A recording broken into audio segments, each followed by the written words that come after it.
Well, once again, thanks for having me on, Jason. Always a pleasure to give kind of an update in terms of what's going on from my perspective in the political world. And certainly there has been a lot of news in the last week or two. Yesterday, Pleasant Prairie hosted Vice President Kamala Harris, and exciting news there. The Sanmina Corporation is going to be receiving 200 additional jobs, which come as a result of the bipartisan infrastructure bill that was worked on bipartisan fashion in the legislature and signed um, into law by President Biden.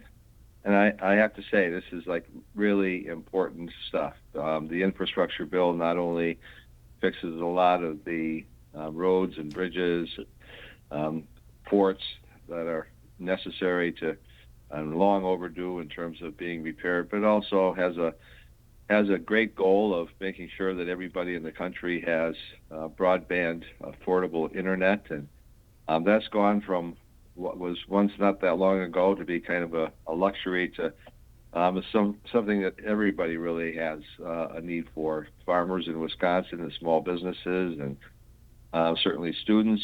And it's really it's almost like electricity was at one point, where um, there was a time when only few people had it. Now, of course, it's very few people that don't. So um, this was great news.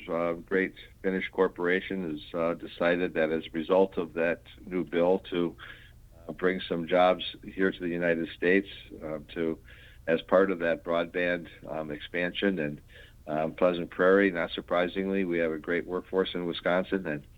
And also there yesterday, along with Vice President Harris, was our great Senator Tammy Baldwin, who was really instrumental in terms of making sure that a lot of the jobs that are created as a result of this bill are made in America, and for that matter, made in Wisconsin. So it's a great day. Saw a lot of friends, had a lot of colleagues that came down from Madison and also around the state to join us as well. So great event, great news for Kenosha County, great news for Wisconsin, and the infrastructure bill is just really great news for all of the United States. And then earlier in the week, I was pleased to be able to attend the swearing in of at that time Judge Janet Protasewicz, and now after the swearing in, that's Justice Janet Protasewicz. And I was really, it was a great event at the Capitol, and it was great to be there. And um, at less than 12 hours after the swearing in, there was a group that has requested that the Supreme Court now take up the issue of gerrymandering, which has really resulted in the legislature being highly partisan and controlled by the Republicans, even though they've been unsuccessful in winning elections statewide. The way that they have the maps drawn for legislative districts, it virtually ensures them that they would maintain power in the legislature. And this is what is called gerrymandering. And I am hopeful that the uh, state Supreme Court brings this issue forward, and as a result, we end up with maps that are really fair to the people's will and of who they would like to see run the legislature, versus maps that are designed to keep one party in power. Um, Interestingly enough, at the same time that Janet Protasewicz was being sworn in, there was an indictment going on of former President Donald Trump, um, as he is being charged with essentially trying to uh, negate the will of the people in terms of the election. Really, what there are several different charges that he is charged with, but I think that it is certainly the main one is that he tried to overthrow essentially the 2020 presidential election. So uh, more divisive news, regarding the former president, and I just think that it was kind of coincidental that at the same time we were moving forward in Wisconsin with what I believe will be hopefully result in kind of a moderating influence in the judicial, that now we're also faced with yet another indictment of our former president.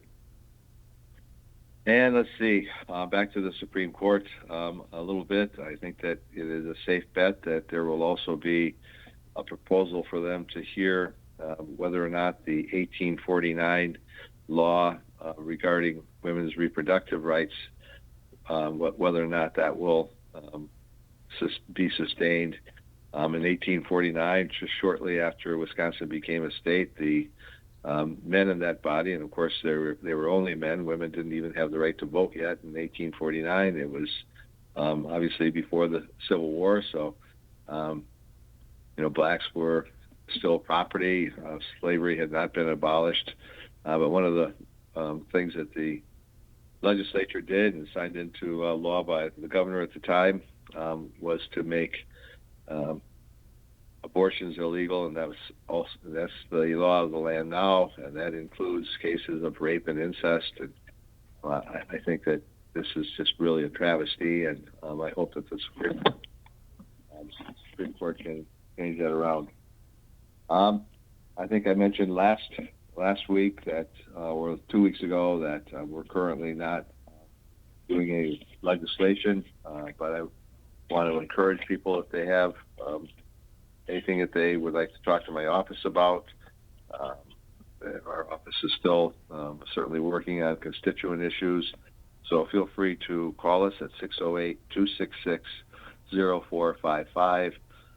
And we also put out a monthly newsletter that's free, and I would encourage people to give us a call if you'd like to get put onto the list of people who receive that. And I think that that's enough news for today, Jason. And I want to thank you and Kenosha Community Media for having me on. And certainly there's a lot going on in Kenosha. I look forward to the Peace Tree Festival tonight. A band of mine, a good friend of mine from Madison is in a band. The People Brothers Band will be playing tonight. I think that they wrap it up around 9 o'clock tonight, and I look forward to seeing them and going to the different festivals in town, and look forward to talking to you again in a couple weeks.